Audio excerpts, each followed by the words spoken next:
ఈరోజు దేవుని వాగ్దానం అనే శుభ కార్యక్రమమునకు మిమ్మల్ని అందరినీ కూడా ప్రేమపూర్వకంగా ఆహ్వానిస్తూ ఉంటున్నాము. నేటి లేఖన భాగము లూకా సువార్త 7వ అధ్యాయము 12వ వచనము.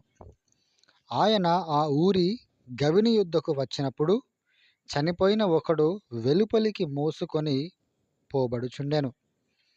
అతని తల్లికి అతడొక్కడే కుమారుడు, ఆమె విధవరాలు. ఆ ఊరి జనులు అనేకులు ఆమెతో కూడా ఉండిరి. దేవునికి స్తోత్రం కలుగునుగాక. ప్రియ దైవజనమా, ఈ ఉదయకాల సమయంలో మరొక దినము దేవుడు మనకు అనుగ్రహించి ఉన్నాడు. గడిచిన దినము ఉన్నవారు, ఈ దినము లేనివారు అనేకులు ఉన్నారు. గడిచిన దినం ఉండి ఈరోజు లేనివారు అనేకులు ఉన్నారు. అనగా వారందరూ కూడా మృతి చెందిన వారుగా ఉన్నారు. కానీ నీవు నేను మాత్రము సజీవులముగా ఉన్నాము. మనం సజీవంగా ఉన్న దాన్ని బట్టి ప్రభువునకు మనం ఏమిచ్చి కూడా రుణం తీర్చుకోలేము. 100 ఏళ్ళు బ్రతుకుతామని అనుకున్న ప్రతి ఒక్కరూ కూడా మరుసటి క్షణంలో చనిపోయిన వారు అనేకులుగా ఉన్నారు. ఏ క్షణమున ఎవరు మరణిస్తారో ఏ ఒక్కరు కూడా తెలియదు. కాబట్టి ఉన్న దినము మన దినము, ప్రభువును కొనియాడే దినము. మన్ను నిన్ను స్తుతించిన అని దీనికి లేఖనాన్ని సెలవిస్తాను. మనం మన్నైన తర్వాత ప్రభుని స్తుతించలేము. బ్రతికి ఉండంగానే ప్రభుని స్తుతించగలము. బ్రతికి ఉండంగానే ఆయన పని మనం చేయగలము. బ్రతికి ఉండంగానే ఆయన కొరకు మనం జీవించి ఆయన పరిచర్యకు సహకరించగలము. ఈ జీవమే లేకపోతే ఇంతకాలము మనం సంపాదించుకున్నది యావత్తు కూడా, సంపాదించుకున్న ధనఘనతలు, బలము, పేరు, ప్రఖ్యాతలన్నీ కూడా కనుమరుగైపోతాయి. క్రీస్తు కొరకు నువ్వు జీవిస్తే, క్రీస్తు కొరకు నువ్వు నడిస్తే, క్రీస్తు చెప్పిన బాటలో తాను నీకు అప్పగించిన పని చేస్తే నువ్వు శాశ్వత కాలము నిలబడతావు. అది గమనించాలి. దేవునికి స్తోత్రం కలుగునుగాక. అది మన వాక్యంలోనికి వెళదాము. ఇక్కడ యేసు క్రీస్తు ప్రభువుల వారు ఒక ఊరిలోని గవిని యొద్దకు వచ్చినప్పుడు ఆ ఊరిలో ఉన్నటువంటి ఒక విధవరాలి యొక్క ఒక్కడై ఉన్న కుమారుడు చనిపోతే అతన్ని మోసుకొని వెళ్తూ ఉన్నారు. వెళ్తున్నటువంటి క్రమంలో ఆ ఊరి జనులు అనేకులు ఉన్నారంట. అనేకులు ఉన్నారు అంటే చాలా మంచి అబ్బాయి అని అర్థమైపోతాయి. ఈ భూలోకంలో ఎవరైనా చనిపోయిన మరణించిన స్థలమునకు అనేకమైన జనములు వచ్చారంటే ఆ జనములు చూసి చాలామంది అంచనాలు వేస్తారు. ఎంత మంచివాడో, అందరికి ఏమేమి చేసి ఉన్నాడో, ఇంత జనాలు పోగైపోయేలు జనాలు సంపాదించుకున్నాడని చెప్పేసి ప్రజలు నానా సందర్భముల రీత్యా మాట్లాడుతూ ఉంటారు. ఒక్కో ప్రాంతంలో ఒక్కో విధంగా మాట్లాడుకుంటారు. కానీ చివరికి ఆయన అనేకుల్ని సంపాదించుకున్నాడు. ఆయన అనేకుల్ని సంపాదించుకున్నాడు. మంచి కుటుంబంలోనికి వచ్చినటువంటి వ్యక్తిగా ఉన్నారు. దీనికి స్తోత్రం కలుగును గాక. అయితే యేసుక్రీస్తు ప్రభువు వారు వచ్చినప్పుడు అక్కడ పిల్లుడి యొక్క మృతదేహమును తీసుకుని వెళ్ళుచుండగా యేసుక్రీస్తు ప్రభుల వారు తల్లిని చూచి ఆమె మీద కనికరపడి ఆ తల్లికి చెప్తున్న మాట ఏంటంటే, ఏడవవద్దు. ఆ తల్లి కుమారుడు చనిపోయాడు. ఒక్కడేనో కుమారుడు, మరొక సంతానము లేదు ఆ తల్లికి. అక్కడికి వెళ్ళి ఏడుస్తున్న ఒక తల్లిని పట్టుకొని ఏడవవద్దు అంటే ఎవరైనా ఏం చేస్తారు? ఇంకా విపరీతంగా ఏడుస్తారు. మళ్ళీ అందులో దేవుడు యేసు క్రీస్తు ప్రభువారు అక్కడికి వచ్చి, అమ్మా నువ్వు ఏడవద్దమ్మా అంటే ఇంకా ఎంత ఎక్కి ఏడ్చిందో ఆ తల్లి. అప్పటికే ఆ ప్రభు తనపై కనికరము చూపి ఆపి మాట మాట్లాడసాగాడు. ఇంకా ఆ దుఃఖమును చూసి ఇంకా ఎంత ఆవేదన, ఆందోళన చెంది ఉన్నాడు. దీనికి స్తోత్రం కలుగునుగాక. ఇంటిలో ఒకరిని మనము కోల్పోతే దాని బాధ ఏంటో అది ప్రభువునకు తప్ప ఇంకెవరు కూడా తెలియదు. ఆయనకు మాత్రమే తెలుసు ఒక వ్యక్తి విలువ ఏంటి అనేది. మనుషులుగా మనకు తెలియదు. అందుకే మనం కొన్ని కొన్ని సందర్భాల్లో ఎవరిని కేర్ చేయం మనం. వదిలేస్తాం. మొండి పట్టులోకి పోయి, కోపానికి, తెగింపునకు పోయి వదిలేస్తాం. పో సత్తే సావు, నాకేం నష్టం అని చెప్పేసి నానా రకాలుగా మాట్లాడుతూ ఉంటాం. కానీ చూడండి దైవజనమా, ప్రభువు దేనికొచ్చారంటే నశించిపోతున్న దాన్ని వెతికి రక్షించడానికి వచ్చాడు ఆయన. ఒక్క ఆత్మ నశించిపోతే ఆయనకెంత వేదనో అది ఆయనకు మాత్రమే తెలుసు. మనకు తెలియదు. నిజంగా చెప్తున్నా. ఒక దేవునికి దాసుడిగా నేను ఈ మాటలు సెలవిస్తా ఉన్నాను. మనుషులేమైనా మనకు తెలియదు ఒక ఆత్మ విలువ. దాని భారం ఏంటో మనకు తెలియదు. ప్రభువునకు తెలుసు. ఒక కుమారుని కుటుంబంలో కోల్పోతే తల్లి ఉండే పరిస్థితి ఏంటో ఆయనకు తెలుసు. కాబట్టి ఆయన మహిమను కనపరుస్తూ, తన శక్తిని కనపరుస్తూ, అమ్మా ఒక కుమారుని కోల్పోతే తనకు ఎంత బాధ ఉందో నాకు తెలుసు, ఆ బాధ నీకు కలగకూడదు, ఆ వేదన నీకు కలగకూడదు అని చెప్పి ఆ తల్లి ఉండేటువంటి స్థానమును తాను తీసేసుకొని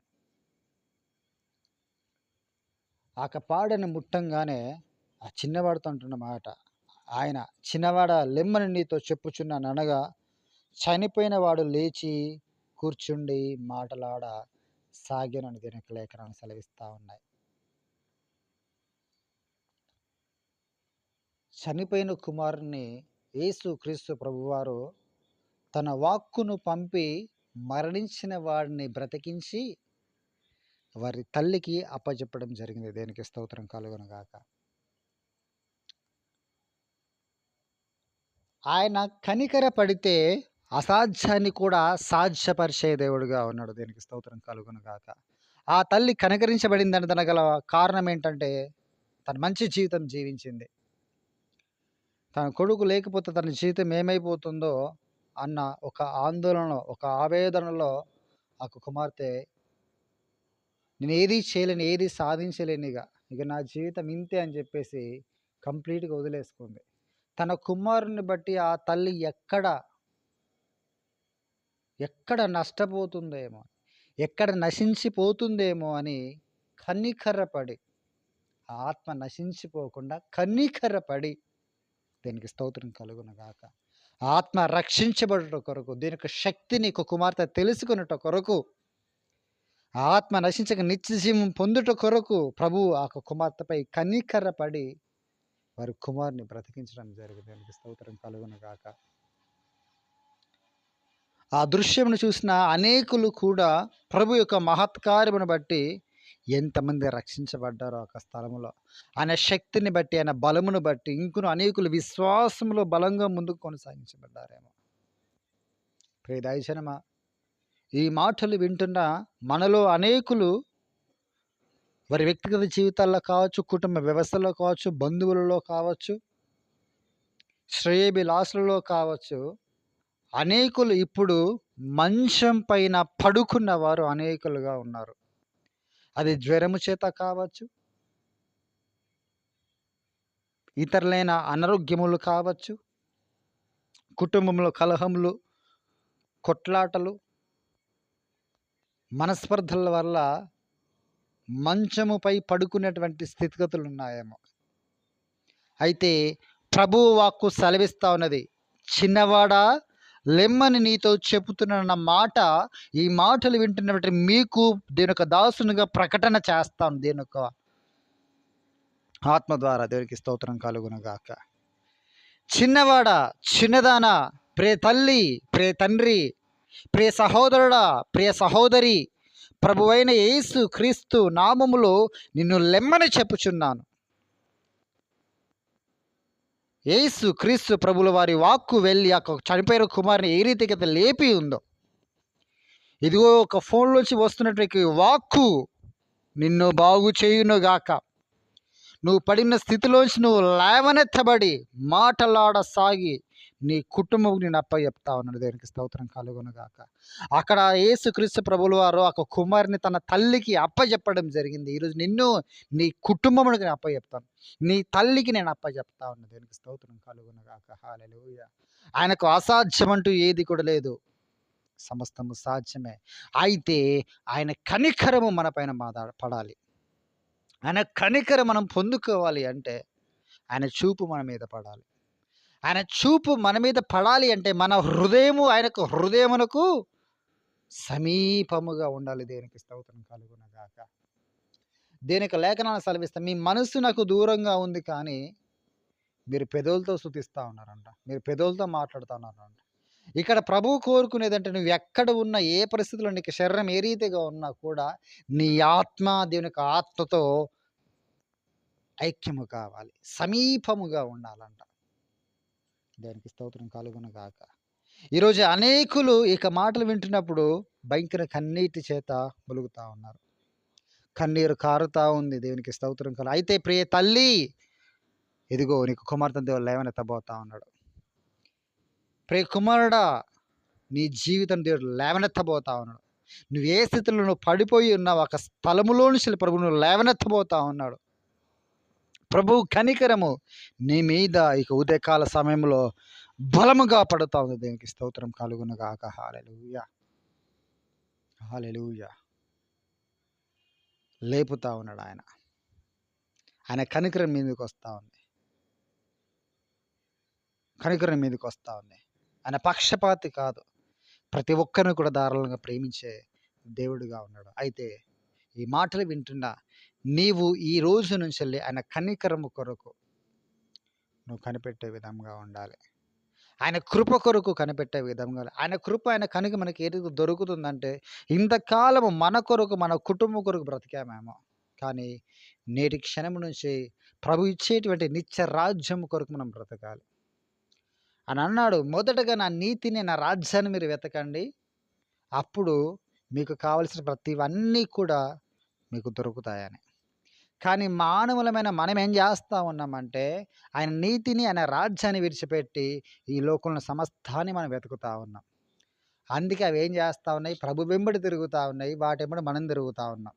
మన వెంబడి ప్రభువు తిరుగుతూ ఉన్నాడు. కానీ ప్రభు చెప్పిన మాట ఏంటంటే, మనము దేవుని వెంబడిస్తే మనల్ని ఆశీర్వాదాలు వెంబడిస్తాయి. దేవునికి స్తోత్రం కలుగునుగాక. హల్లెలూయా. ఇది సరైన క్రమము. నువ్వు ప్రభువును వెంబడిస్తే ఆయనకు ఆయుష్, ఆరోగ్యము, బలము, శక్తి సమృద్ధిగా ఇచ్చే దేవుడుగా, నీకు ఒక ప్రొటెక్టర్గా ఉంటాడు ఆయన. దావీదు అంటా ఉన్నాడు, యెహోవా నా కాపరి, నాకు లేమి కలుగదని. యేసు క్రీస్తు ప్రభువారు ఈ లోకానికి వచ్చేటువంటి ముందు గాబ్రియేలు దూత ద్వారా ప్రకటించబడిన మాట ఏంటంటే, ఇమ్మానుయేలు అని అతనికి పేరు పెట్టబడింది. ఇమ్మానుయేలు మాటకు అర్థం ఏంటంటే, దేవుడు మనకు తోడు. ఎప్పటి వరకు తోడు అంటే యుగ సమాప్తి వరకు ఆయన తోడుగా ఉండే దేవుడుగా ఉన్నాడు ఆయన. యుగ సమాప్తి వరకు, ప్రపంచం ఎప్పుడైతే అంతమవుతుందో ఆ అంతము వరకు కూడా ఆయన తోడుగా ఉండే దేవుడు అంట. మన ఆయుష్ ఎంత? 70 సంవత్సరాలు, 85 సంవత్సరాలు. అది దుఃఖము, ఆయాసమే. నీ జీవితకాలం వల్ల తోడుండే దేవుణ్ణి నువ్వు కలిగి ఉన్నావు. ఆయనకు తెలుసు నీకు ఏ సమయమునకు ఏది కావాలో, ఏది ఎప్పుడు ఇవ్వాలో ఆయనకు తెలుసు. కాబట్టి ప్రియ దైవజనమా, ఈ లోకంలో దేని కొరకు మనం చింతించొద్దులే, కానీ వాడి కొరకు చింతించి మన జీవం మనం కోల్పోతే సంపాదించింది ఏదీ కూడా లేదు, నరకం ఒకటి తప్ప. మనం నశించక నిత్య జీవం పొందాలి అంటే ఈ క్షణం నుంచి వెళ్ళి యథార్థమైన హృదయముతో ప్రభువుని మనం వెంబడిస్తాము.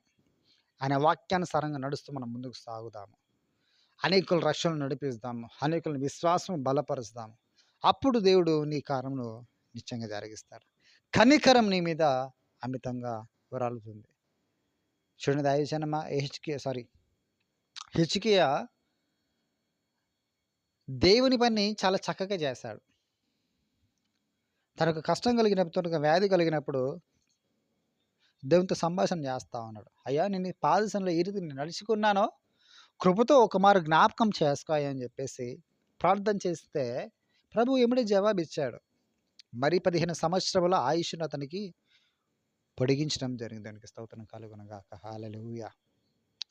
అంటే కృపను, కనికరం మనం పొందుకోవాలి ప్రార్థన చేసిన వెంటనే. హల్లెలూయా. దేవునికి స్తోత్రం కలుగునుగాక.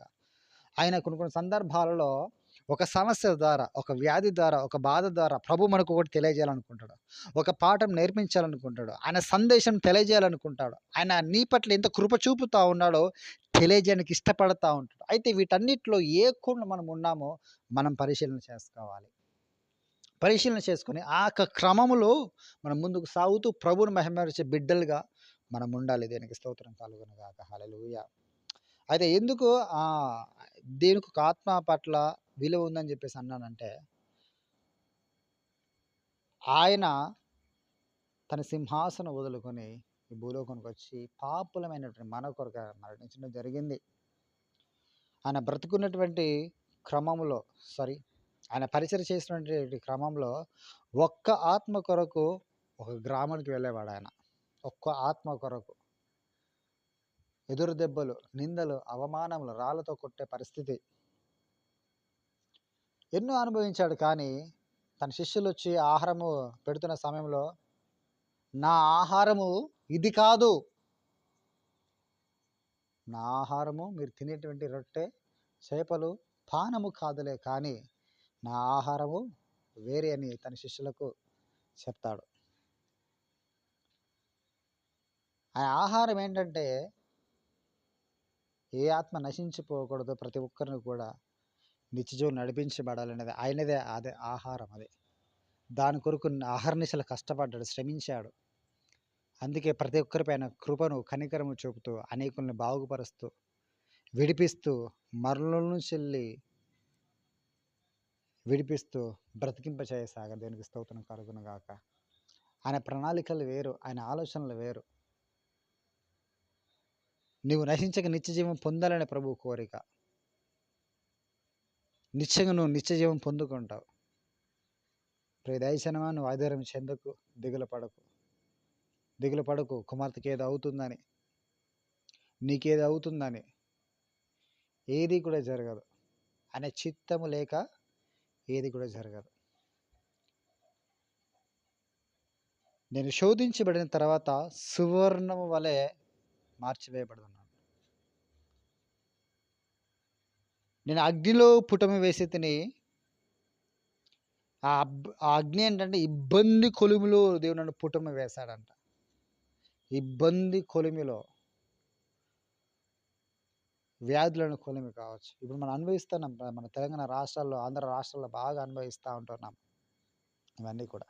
నేను పుటమి వేస్తా ఉన్నాడు, తెలియజేస్తాను ఆయన శక్తి, ఆయన కనికరం ఏంటో తెలియజేస్తా ఉన్నాడు. నువ్వు ధైర్యంగా, నువ్వు ఆధారపడకు. నిజంగా దేవుని నమ్మినావు కాబట్టి నిశ్చయంగా నీ పట్ల కార్యం చేయబోతాను. అందుకే నువ్వు మాట్లాడుతా ఉన్నాడు. కనికరముతో ఆ తల్లికి వారి కుమారుని అప్పచెప్పడం జరిగింది. ఈరోజు అదే కనికరమును ప్రభు నీపైన కుమరించబోతా ఉండగా ఇక వాగ్దానం మనకు జీవితంలో నెరవేర్చబడునుగాక. హల్లెలూయా. ప్రార్థన చేసుకుందాం. స్తోత్రం, స్తుతి ప్రభువా, పరిశుద్ధానికి వందములు తండ్రి. అయ్యా, యువతకాల సంపద సూటిగా స్పష్టంగా మాతో మాట్లాడ ప్రభు, నీకు వందములయ్యా. ఏ యొక్క ప్రజలైతే ప్రభు తన జ్వరము చేత బాధపడుతూ ఉన్నారు నా తన్ని, జ్వరము చేత పీడింపబడుతున్న ప్రతి కుమార్తెను, కుమారుణ్ణి నజరేయుడైన యేసు అధికారం గల నామంలో ఆ స్థలములోంచి లెమ్ము అని ప్రార్థన చేస్తున్నాము తండ్రి. మాకు అధికారం ఇచ్చావు ప్రభా. మీరు రోగుల మీద చేతులు ఎత్తినప్పుడు విడిపించబడతాను, స్వస్థపరచబడతారని ప్రభా. అంతేకాక నమ్ముట నీ వల్లైతే నమ్మువానికి సమస్తం సాధ్యం అన్నావు ప్రభువా. మేము నమ్ముతూ విశ్వాసముతో ప్రార్థిస్తున్నాం తండ్రి. నీతిమంతుని ప్రార్థన మనస్పూర్వకమైనదై, అది బహుబహు బలము గలదై కార్యములు దాల్సిందని లేఖనం సెలవిస్తున్నాయి. ప్రభువానికి కృతజ్ఞతాస్తుతులు, స్తోత్రం తెలియజేయ. నిన్ను స్వస్థపరిచి యెహోవాను నేనే, నిన్ను విడిపించేవాడని నేనే నీ ప్రభువా మాకు వాగ్దానం చేస్తా ప్రభా. నీ రెక్కల క్రింద మాకు ఆశ్రయం కలుగును, అవి మాకు ఆరోగ్యం కలగజేస్తున్న ప్రభు. నీ లేఖనం సెలవిస్తున్న ప్రభు, నీకు వందనం తెలియజేస్తున్నావు తండ్రి. నువ్వు ప్రతి లేఖన బాగా ఎత్తుపడి ప్రాణం చేయించుండగా తండ్రి, నీ కుమార్తెను ప్రభువ ఒక జ్వరం నుంచి విడిపించవలసిందిగా ప్రార్థన చేసిన. ఏదైతే కణములు ప్రభువ రక్తమును తను తినివేస్తున్నాయో నా తండ్రి, ప్రతి వైరస్ను యేసు అధికారపు గల నామంలో బంధిస్తుంటున్నాము తండ్రి. ప్రతిదీ నీ నామంలో లోబడాలని నీ లేఖనాన్ని సెలవిస్తున్నాయి ప్రభు. ఆ వైరస్ కూడా లోబడుతుందని నీ యందు విశ్వాసం ఉంచి ప్రకటన చేయుచుండగా ఇప్పుడే ఆ దేహంలో నుంచి వెళ్ళి ఆ వైరస్ తొలగిపోవును గాక. కావలసినటువంటి ప్లేట్లెట్స్ నీ యొక్క కుమార్తెకు యేసుని నామంలో పెరుగుదల అవునుగాక అని ప్రార్థిస్తున్నాం తండ్రి. డాక్టర్లు సైతం ఆశ్చర్యపడే రీతిగా నా తండ్రి కారం దాల్చండి ప్రభావ. కుటుంబంలో శాంతిని సమాధానం మీద అనుగ్రహించండి. ఆ కుమార్తెకు ఆయుష్ను ఆయురారోగ్యం తండ్రి వరముగా ఇవ్వండి తండ్రి. సంతానము దీవించండి, ఆశీర్వదించండి. భర్తకు రక్షణ నడిపించండి. ఆ విశ్వాసాలు బలపరచండి తండ్రి. వారి కుటుంబం యావత్తును ప్రభా దీవించి దీవెనకరం మార్చండి. బ్లెస్ చేయండి ప్రభు. నీకు వందనాలు. నీ చిత్తం ఏంటో నీ ప్రణాళిక ప్రభావ సంస్థ నెరవేర్చి మహిమ పొందాల్సిందిగా ఆరంభిస్తున్న ప్రభు. నీకు వందములయ్యా. ఇదిగో దాని స్థలం ఒక మీరు జ్ఞాపకం చేసుకుని దీవించి వర్ధిల్లింపజేయండి ప్రభా. గడిచిన తండ్రి వారిలో ఎంత భయంకరతను జ్వరించిన కుమార్తె బాధపడుచున్నదాన్ని ఇతరులకు బాధపడుచున్న తండ్రి కుమార్తె నా తండ్రి విడుదలిచ్చా ప్రభా, స్వస్థనిచ్చా ప్రభా. నీకు కృతజ్ఞత స్థుతులు స్తోత్రం తెలుస్తాం. ఇంకను పరిపూర్ణమైనటువంటి ఆయుష్ను ఆరోగ్యం దయచేయండి. మరి సంతానం యావత్తు మీరు దీవించని ఆశీర్వదించండి. కుమార్తెని తండ్రి బ్లెస్ చేయండి ప్రభువా. ఆయుష్యతను ఆయుర్వేద నింపని ప్రభావ స్వస్థలను నడిపించండి ప్రభు. నీకు వందములుగా వారి సంతానం దీవించి ఆశ్రయించండి ఆ ప్రభు. నీకు వందములు తండ్రి. హైదరాబాద్ ప్రాంతంలో అనేక జ్ఞాపకం వేసుకొని దీవించి వర్ధిలింపజేయండి ప్రభు. నీకు వందములు. ఇంకొను ప్రభువా ఇక ప్రార్థనలో ప్రభు ఎంతవరకు ఏకీవిస్తున్నారు తను ఏకీవిస్తున్నారు ప్రతి ఒక్కరు కూడా అతన్ని మీరు పేరు పేరు వస్తే మీరు దీవించని ఆశీర్వదించండి ప్రభు. ఈ ప్రార్థనలు వింటున్న ప్రభు కామెంట్ చేసిన ప్రతి ఒక్క బ్రదర్ని సిస్టర్ని నా ప్రభు తను మీరు బ్లెస్ చేయండి, దీవించి దీనికరం ఆచరణ కుటుంబం ఏది అసాధ్యంగా ఉందో నా ప్రభు ప్రతిదీ సాధ్యపరిచి నా ప్రభు ఈ వాగ్దానం వింటే ప్రతి ఒక్కరిపై నా ప్రభు నీ కనికరము కమ్ముకొని వారుండేటువంటి స్థలములో నుంచి వారు లేచుదురుగాక అని ప్రభా నీ నామంలో ప్రార్థన చేస్తూ యేసుని పరిశుద్ధమైన నామంలో ఇట్టి ప్రార్థనలన్నీ కూడా అడిగి వేడుకొనిచున్నాము పరమ తండ్రి. Amen amen amen. God bless you. దేవుడు మిమ్మల్ని అందరినీ కూడా ధారాళంగా దీవించి ఆశీర్వదించి